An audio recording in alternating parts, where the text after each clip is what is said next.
وقت تمام social media applications پر پھیلائی جانے والی فحاشی ایک طرف اور صرف ٹک ٹاک لائیو کی صورت میں جو فحاشی، جو زومانی اور جو فحش گوئی پر مبنی گالم گلوچ کی جا رہی ہے، وہ ساری کی ساری اگر ایک پلڑے میں رکھی جائے تو بھی بھاری ہے۔ آپ اپنے ذہن میں جتنی زومانی اور جتنی فحش گوئی سوچ سکتے ہیں کہ شاید یہ اتنی غلیظ ہوگی، میں آپ کو یقین دلاتا ہوں یہ اس سے زیادہ غلیظ ہو چکی ہے۔ اور اتنے زیادہ پیرنٹس کی مجھے میسیجز موصول ہوئے کہ خدا را اس پر بات کریں، یہ نئی نسل کو تباہ کر رہا ہے۔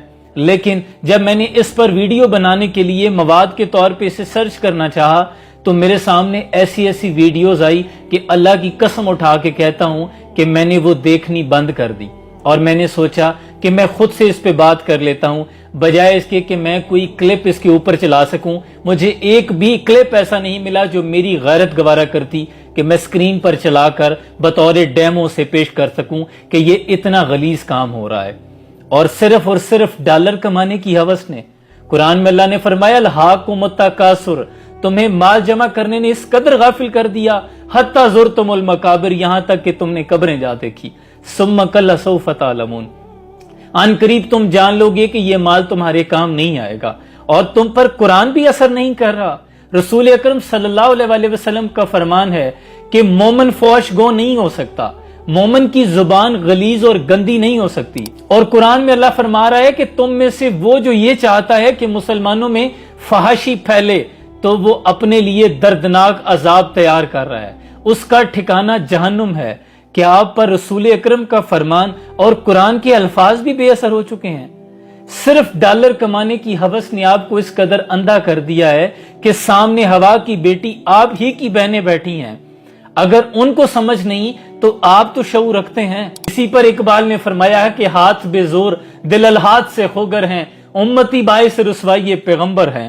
کبھی اے نوجوان مسلم تدبر بھی کیا تو نے، وہ کیا گردوں تھا جس کا تو ہے ٹوٹا ہوا تارا، تجھے اس قوم نے پالا ہے آغوش محبت میں، کچل ڈالا جس نے پاؤں میں تاج سردارا، اور گنوا دی اپنے اسلاف سے ہم نے جو میراث پائی تھی، سریا سے زمین پہ آسمان نے ہم کو دے مارا۔ کبھی ہمارا ستارہ اوج سریا کی بلندیوں پہ تھا، ہمارے اسلاف کے کردار اور روایات اور معیار اتنے بلند تھے کہ دشمن بھی ان کے معترف تھے، دشمن بھی ان کی قسم اٹھا لیتے تھے کہ یہ دیانتدار لوگ ہیں۔ لیکن آج زمین پہ آسمان نے ہم کو دے مارا، اور کتابیں اپنے آبا کی وہ علم کے موتی، جو دیکھوں ان کو یورپ میں تو دل ہوتا ہے سی پارا، اور اگر چاہوں تو نقشہ الفاظ میں کھینچ کے رکھ دوں، مگر تیرے تخیل سے فزوں تر ہے وہ نظارہ۔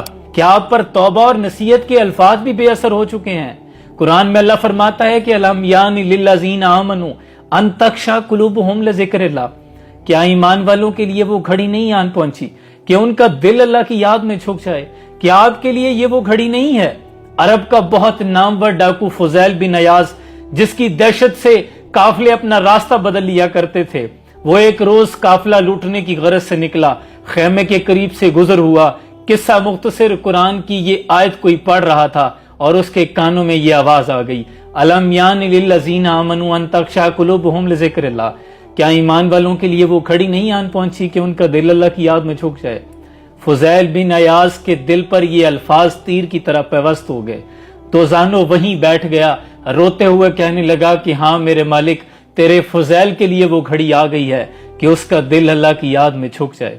اور اس کے بعد فضیل پھر فضیل نہیں رہا، وہ پھر اللہ کا ولی بن گیا تھا۔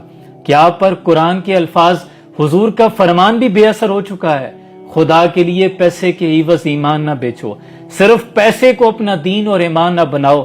ہمارے معاشرے کی کچھ اخلاقی روایات تھی، ہمارا ایک معیار تھا، ہماری اخلاقی قدریں تھی، کچھ شرم و حیا تھا، آج وہ کانٹینٹ بنا رہے ہیں جو آپ فیملی میں بیٹھ کر نہیں دیکھ سکتے۔ ایسی زومانی، ایسی فوش کوئی چرب زبانی کے ساتھ باتیں کر رہے ہیں کہ میں آپ کو یہاں بتانے سے بھی قاصر ہوں۔ بہت سی بہنیں سن رہی ہوں گی، میں وہ الفاظ بھی استعمال نہیں کر سکتا، نہ میرا ایمان نہ میری غیرت گوارا کرتی ہے، لیکن ہاتھ جوڑ کر ان سے گزارش ہے، خدا کے لیے نئی نسل پر تھوڑا سا ترس کھا لیں۔